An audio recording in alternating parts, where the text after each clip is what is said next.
Boa noite. Olá, boa noite.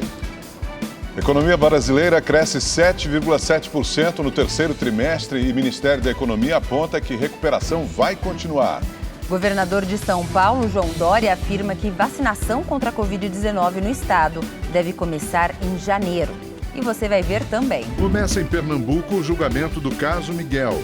A ex-patroa é acusada de abandono de incapaz após o filho da empregada doméstica cair do 9º andar. Polícia de Santa Catarina prende 9 pessoas suspeitas de participar do mega roubo em Criciúma. Alguns deles podem ser ligados ao PCC. O governo de São Paulo anunciou hoje que a imunização contra a Covid-19 no estado começa em janeiro. A Coronavac, vacina produzida pelo Instituto Butantan em parceria com a farmacêutica chinesa Sinovac, ainda precisa ser comprovada e liberada pela Agência Nacional de Vigilância Sanitária. Nós, no próximo mês de janeiro, cumprindo o protocolo com a Anvisa e obedecendo aos princípios de proteção à vida, nós vamos iniciar a imunização dos brasileiros de São Paulo em janeiro. Não vamos aguardar março. A declaração do governador de São Paulo, João Dória, do PSDB, vai contra o anúncio feito ontem pelo governo federal, que o calendário de vacinação nacional deve começar apenas em março de 2021. A Coronavac está na terceira fase e ainda precisa ser aprovada e registrada pela Anvisa. De acordo com o governador, o relatório final da vacina deve ser enviado ao órgão ainda esse mês. Por enquanto, a Coronavac não foi incluída no plano de imunização do Ministério da Saúde, mas, segundo o governo estadual, a vacina contra a Covid-19 será distribuída em São Paulo, mesmo sem o investimento do governo federal. Assim que obtivermos agora o conhecimento da eficácia, do quanto a vacina protege, não terá por que um órgão que também segue esses preceitos técnicos, éticos, de forma científica, estaria postergando ou evitando a liberação de uma vacina tão importante no momento como esse. O plano de imunização será apresentado na próxima segunda-feira. Nessa madrugada, 600 litros de insumos para a produção da Coronavac chegaram ao aeroporto de Guarulhos, na Grande São Paulo. O material vindo da China foi recebido pelo governador João Dória. Com o lote, será possível fabricar 1 milhão de doses do imunizante. Essa é a segunda remessa que chega ao país. Na primeira, em 19 de novembro, 120 mil doses de vacina já prontas foram entregues. A previsão é produzir 46 milhões de doses até a primeira quinzena de janeiro. O governo de São Paulo anunciou ainda a contratação de mais 1.000 agentes de fiscalização para atuar em ruas e estabelecimentos para evitar aglomerações e a falta do uso de máscaras. A multa para quem estiver sem máscaras é de R$ 500 e o comerciante que permitir a entrada de pessoas sem proteção facial será punido com uma multa de R$ 5.000 por cliente. Vamos então aos números da Covid-19 no Brasil. Hoje, o país tem 5.725.000 recuperados. Outras 586 mil pessoas continuam em acompanhamento. O total de mortes já passa de 175 mil. O Senado aprovou na tarde de hoje a medida provisória que abre crédito extraordinário de R$ 1 bilhão e 900 mil para a compra de 100 milhões de doses de vacina contra a Covid-19. O recurso será destinado à Fundação Oswaldo Cruz para a vacina desenvolvida pelo laboratório AstraZeneca e a Universidade de Oxford. As primeiras doses serão importadas e depois a Fiocruz vai produzir o imunizante. A vacina já está na fase final de testes clínicos com seres humanos. Olha só, para conter o avanço da Covid-19, o governo de Santa Catarina pretende implementar o toque de recolher no estado. A medida vai valer por 15 dias a partir da publicação de um decreto que deve ocorrer já nas próximas horas. Já no Paraná, que teve um aumento expressivo no número de casos da doença, o toque de recolher já está valendo. Das 11 da noite às 5 da manhã, ninguém pode sair de casa. Viaturas e fiscalização. A orientação é para que as pessoas fiquem em casa. A medida foi publicada em decreto, que foi assinado pelo governador Carlos Massa Ratinho Júnior, do PSD. em razão do registro crescente do número de casos de coronavírus nos últimos dias e da dificuldade na expansão de leitos hospitalares no estado. O prazo de vigência é de 15 dias, podendo ser prorrogado. Eu acho que é válido porque o pessoal tinha relaxado bastante. Para a gente está ótimo assim. Agora, para quem está acostumado, é difícil um pouquinho esse toque de recolher, mas nesse momento é necessário. É a primeira vez que o governo do Paraná decreta o toque de recolher desde o início da pandemia. Apenas os serviços essenciais, como saúde e segurança pública, ficam liberados. A Polícia Militar vai ampliar a fiscalização, reforçando o trabalho das guardas municipais. De acordo com a Secretaria de Saúde do Estado, houve um aumento de 23,9% na média móvel de casos e de 6,2% na média de óbitos nos últimos 14 dias. O último boletim divulgado aponta que o Paraná já registrou 285.837 casos e 6.188 mortes por coronavírus. E o vice-presidente da República, Hamilton Mourão, afirmou hoje que é quase impossível serem estabelecidos lockdowns em estados e cidades brasileiras. Mourão também classificou de hipocrisia a reação de entidades contrárias à volta às aulas em universidades federais. Ontem, o Ministério da Educação determinou que o retorno das atividades presenciais ocorra a partir do dia 4 de janeiro. Olha só, de manhã eu falei para uma colega de vocês, né? Eu acho que há uma certa hipocrisia nisso aí.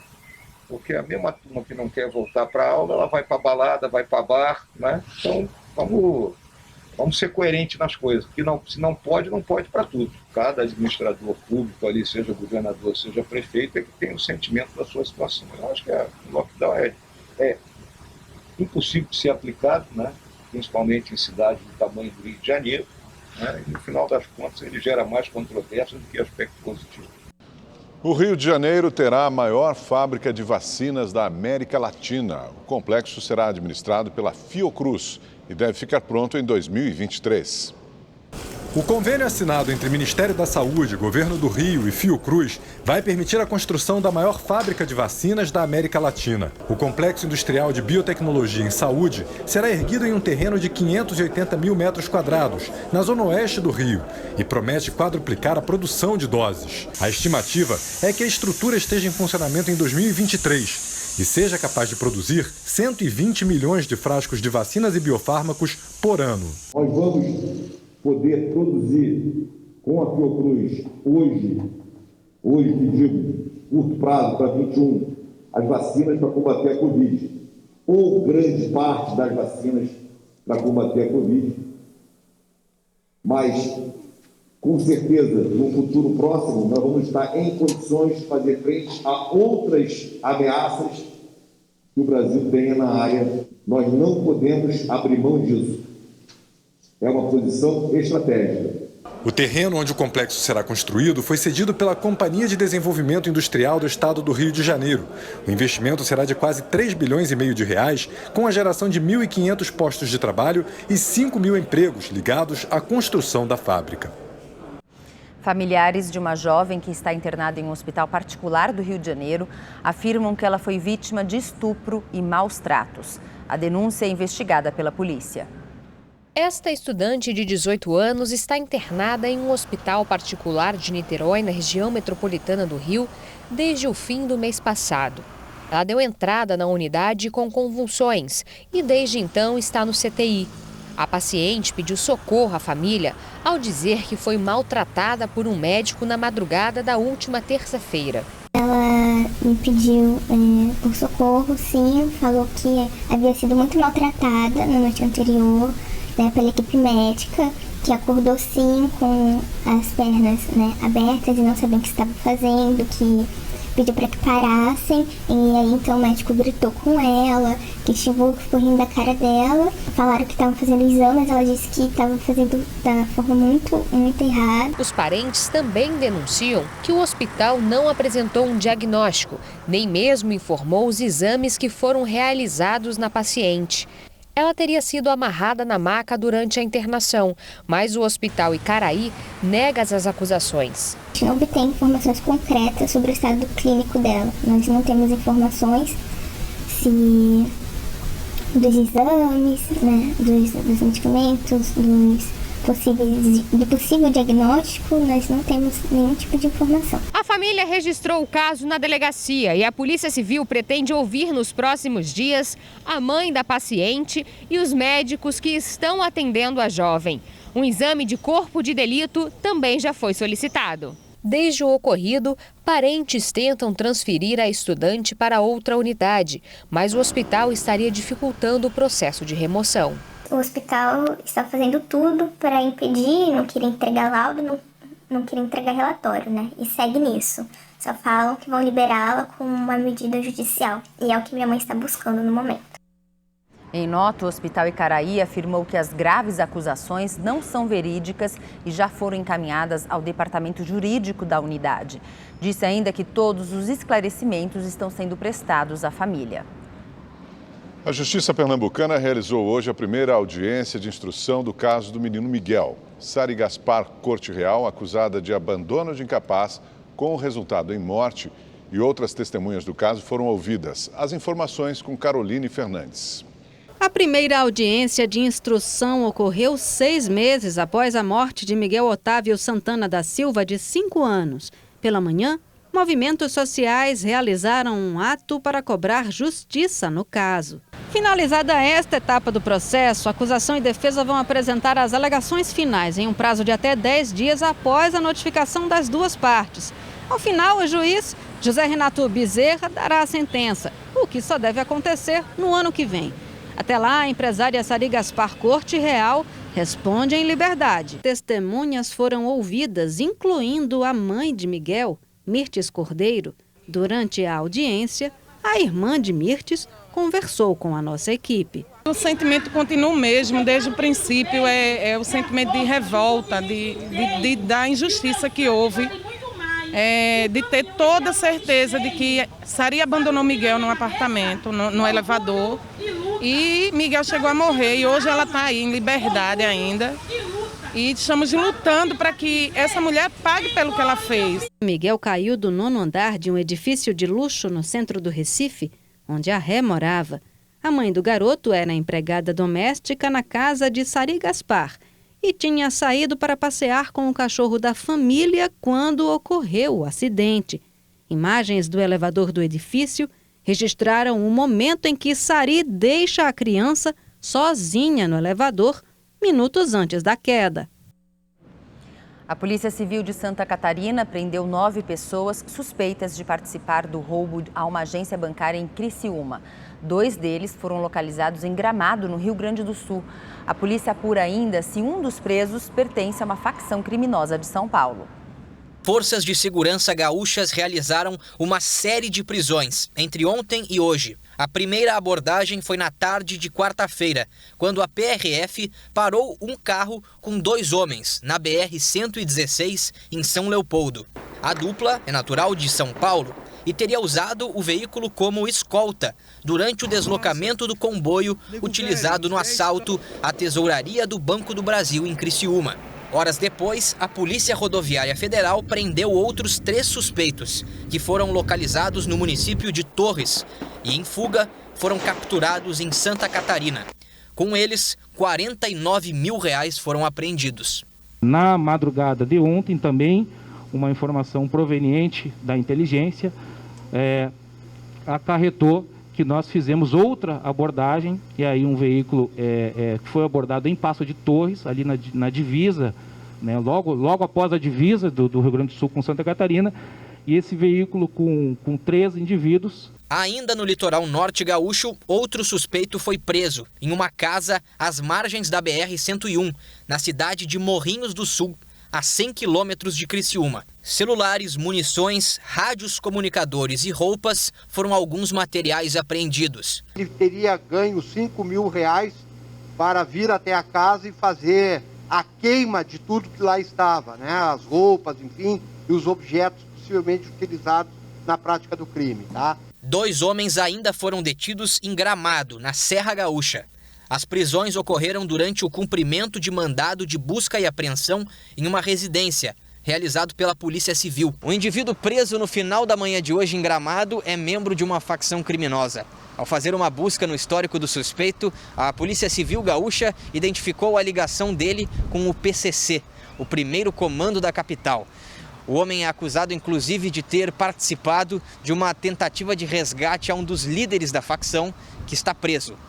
Márcio Geraldo Alves Ferreira, conhecido como Buda, está em liberdade em decorrência de um habeas corpus. Preso em uma casa de luxo de Gramado, Buda já foi um dos homens mais procurados pela polícia de São Paulo. A investigação chegou até o membro do PCC através de telefonemas com criminosos que agiram em Criciúma. As autoridades querem descobrir qual a influência de Buda no assalto à tesouraria do Banco do Brasil. A única prisão efetuada fora do estado gaúcho foi de uma mulher detida em São Paulo. Ela estava em uma casa onde foram apreendidas munições de fuzil e drogas. Ela é companheira de um líder de um grupo criminoso, investigado por roubos na região sudeste.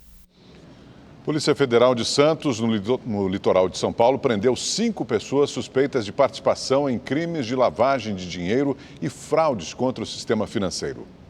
Durante os trabalhos, os agentes encontraram 730 mil dólares e quase 2 milhões de reais. Um imóvel em construção era usado para esconder o dinheiro. Grande parte estava em compartimentos falsos de 2 carros na garagem. O responsável pela obra e 3 funcionários de uma agência de turismo foram detidos. Os empregados pagaram fiança e foram liberados. A dona da casa também foi presa. A pedido do Ministério Público, o Superior Tribunal de Justiça revogou hoje a prisão domiciliar de Misael Bispo de Souza. O PM reformado cumpre prisão domiciliar desde o dia 25 de agosto, depois que o próprio STJ concedeu o benefício ao aceitar um pedido da defesa, que alegou que ele pertence ao grupo de risco para a Covid-19. Na decisão de hoje, o relator do caso na corte, o ministro Sebastião Reis Júnior, afirmou que o benefício da prisão domiciliar é inaplicável a Misael, já que este fora condenado por crime hediondo e que o presídio que Misael estava preso vem adotando as medidas recomendadas para minimizar a disseminação da Covid-19. Misael foi condenado em março de 2013 a 22 anos e 8 meses de prisão pelo assassinato da ex-namorada e advogada Mércia Nakashima em 2010. A advogada desapareceu no dia 23 de maio do mesmo ano. O corpo dela foi encontrado no dia 11 de junho em uma represa em Nazaré Paulista. A mulher que foi flagrada ofendendo e agredindo funcionários e clientes de uma padaria na zona oeste de São Paulo se tornou ré após a justiça aceitar o pedido do Ministério Público. Lidiane Brandão Biezoc foi denunciada por injúria racial, lesão corporal e homofobia. No dia 20 de novembro, Lidiane foi filmada ofendendo funcionários da padaria. Na sequência, ela discute com 2 clientes e até agride um deles fisicamente. Lidiane vai continuar em prisão domiciliar. Ela teve a prisão em flagrante convertida após alegar que possui problemas psiquiátricos. Foram divulgadas hoje imagens que mostram o momento em que um estrangeiro é baleado em um restaurante nos Jardins, área nobre de São Paulo. O crime ocorreu na última terça-feira. As imagens do circuito interno mostram o albanês sentado dentro do restaurante. Em outro ângulo, é possível ver o motociclista de roupa vermelha e capacete rosa se aproximando. O posicionamento da câmera não permite a visualização do momento em que o criminoso desce da moto e atira 4 vezes no estrangeiro. Zé Kalir, de 47 anos, foi socorrido, mas morreu no hospital. A polícia trabalha com a hipótese de execução. O albanês estava hospedado num hotel de alto padrão, também nos Jardins, desde 20 de novembro. Segundo os investigadores, ele frequentava o restaurante todos os dias. O suspeito abandonou a moto na região. Ele teria trocado de roupa e fugido em seguida. O caso segue em segredo de justiça. De São Paulo, Joyce Mafezoli para o Rede TV News. O aumento da conta de luz em dezembro e a alta nos preços dos alimentos pressionam a inflação, que deve fechar 2020 acima da meta de 4%. A decisão da Agência Nacional de Energia Elétrica, a ANEEL, de reativar a cobrança da bandeira tarifária vermelha em dezembro representa um acréscimo de R$ 6,24 a cada 100 kWh consumidos. Este impacto não era esperado, já que por causa da pandemia, a ANEEL tinha prometido reativar bandeiras tarifárias só em 2021. A conta mais cara pegou o consumidor de surpresa. É uma situação complicada, está aumentando direto. E agora diz que vem novo aumento aí, como é que a população vai fazer? A conta de luz tem um peso grande no índice que mede a inflação porque representa um gasto importante no bolso do brasileiro. Por isso, é esperado que a inflação aumente 0,5 ponto percentual este mês. Agora, em dezembro, além daquela tradicional listinha de supermercado, é bom o consumidor consultar muito bem o bolso antes de comprar. Isso porque os alimentos estão em alta e ajudaram a elevar os números da inflação. A alta do preço dos alimentos deve chegar perto de 20% em 2020. Dada a demanda mais forte por alimentos que aconteceu, dada a desvalorização da nossa moeda, o real, frente ao dólar, e dado o aumento do preço de grandes commodities agrícolas, soja, milho e trigo, com preço em dólar também alta, nós tivemos aí uma pressão inflacionária constante em alimentos. Segundo o IBGE, em novembro, a prévia da inflação ficou em 0,81%, a maior variação para o mês desde 2015. As carnes subiram 4,89%, o arroz 8,29%, o óleo de soja 14,85% e a batata inglesa passou de menos 4,39% em outubro para 33,37%.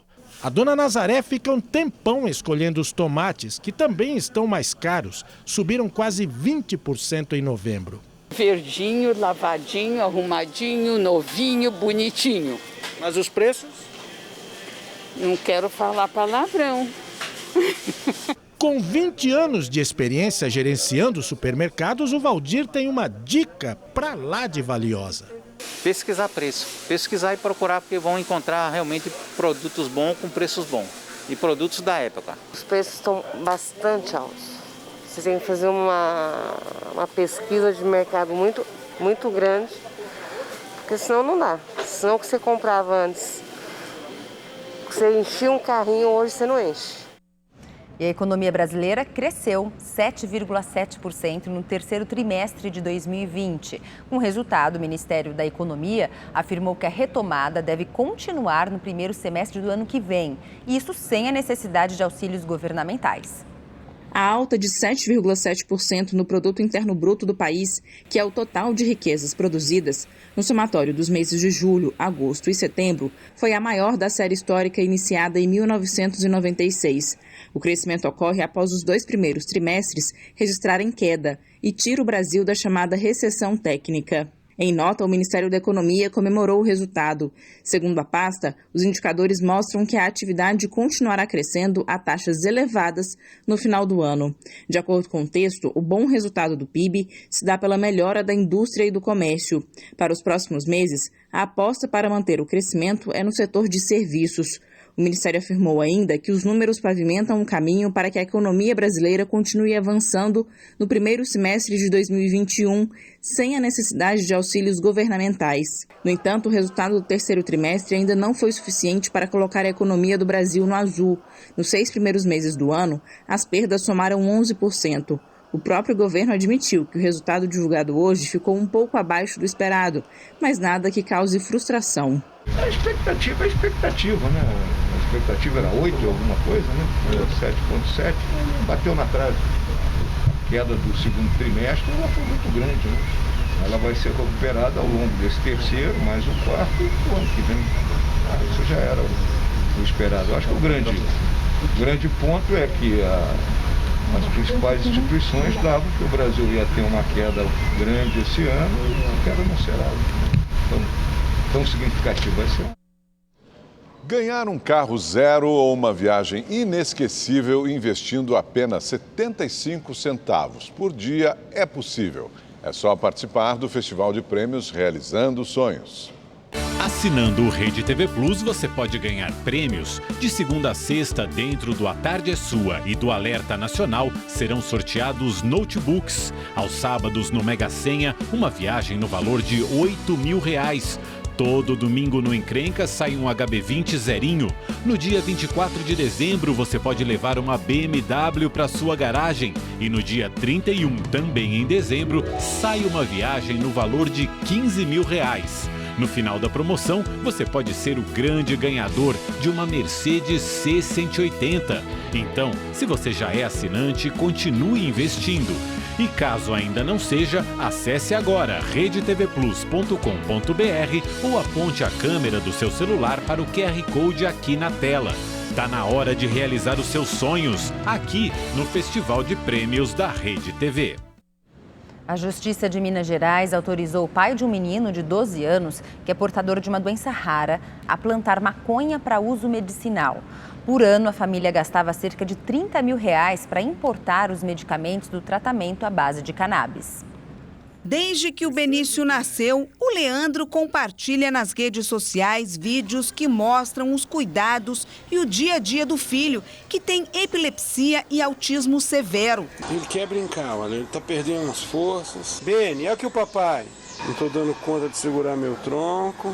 O Benício sofria cerca de 60 convulsões por mês e foi internado 48 vezes. Aos 7 anos, o menino passou a usar o óleo extraído da cannabis e o resultado mudou a vida dele. Atualmente, ele tem 1 ou 2 crises mensais e nunca mais foi hospitalizado. A maconha tem, na verdade, por nome científico, cannabis sativa. Ela apresenta diversas potenciais aplicações terapêuticas, como, por exemplo, no caso de alguns tipos de síndromes epilépticas que não respondem aos tratamentos convencionais. Além da importação, o alto custo do canabidiol usado pelo Benício para ajudar no controle da doença rara, que pode chegar a R$3.000 por mês, levou a Justiça aqui de Minas a dar permissão para a família cultivar dentro de casa a maconha para uso medicinal da criança. Agora a família não somente pode cuidar da saúde do filho, como garantir também a continuidade nesse tratamento, tendo em vista que já não existem mais os riscos alfandegários, nem se aplicam mais os custos farmacêuticos desse tratamento. O pai do Benício, que também é médico, comemora a decisão. Com a autorização do plantio, cultivo, extração e a administração da cannabis, o custo do tratamento será muito menor. Que a cannabis tem um lado bom e outras drogas de uso psicoativo também apresentam bons resultados médicos. Estou aqui com o Benício, meu filho, que graças à cannabis medicinal conseguiu resgatar a vida. Cerca de 10 pessoas foram presas em uma operação das polícias civis de Alagoas, São Paulo, Maranhão e Sergipe. A quadrilha era especializada em aplicar golpes, principalmente em idosos. O prejuízo de todas as vítimas pode chegar a R$1,5 milhão de reais. A operação cumpriu 20 mandados de prisão, busca e apreensão. 5 suspeitos foram presos em São Paulo. Um deles já tinha um mandado de prisão temporária expedido. Uma mulher também foi detida. O grupo simulava falsas centrais de cartões de crédito e débito e convencia as vítimas a trocar os cartões porque haviam sido clonados. A audácia era tanta que os criminosos iam até a casa das vítimas para fazer a troca. Dessa forma, conseguiam os dados pessoais e sacavam o dinheiro das contas. Segundo as investigações, mais de 100 pessoas caíram no golpe. E agora vamos saber qual é a previsão do tempo para todo o Brasil com Igor Silveira. Olá, boa noite. A sexta-feira será com chuva forte no período da tarde em praticamente todo o Brasil. Então, atenção para o risco de alagamentos, deslizamentos de terra e queda de árvores. Olha, ontem choveu tanto em Belo Horizonte que as ruas ficaram alagadas, a água chegou a cobrir partes de carros e a Defesa Civil emitiu um alerta para novos temporais. Amanhã, essa chuvarada continua em todo o Sudeste por causa de uma frente fria que avança pela região e os maiores volumes se concentram em São Paulo e também no Rio de Janeiro. Essa chuva pode vir acompanhada de trovoadas e rajadas de vento. No Rio Grande do Sul, o tempo melhora, o sol aparece, mas chove no período da tarde, no Paraná e em Santa Catarina. No centro-oeste, o dia será instável, com possibilidade de chuva no período da tarde, nessa faixa mais escura aqui do mapa. Mesmo assim, o dia será quente e em Cuiabá, a máxima chega aos 36 graus. No Nordeste, apesar da chuva no sul da Bahia, em Salvador, a máxima será de 31 graus. E para saber mais sobre a previsão do tempo na sua cidade, é só entrar no site da Rede TV. Eu fico por aqui, uma ótima noite e até mais. No Facebook da Rede TV, você acompanha o nosso programa exclusivo no Facebook Watch. O Histórias do Dia traz vídeos com conteúdo atual e de interesse do internauta. Rede TV News fica por aqui. Obrigada pela sua companhia. Uma ótima noite para você.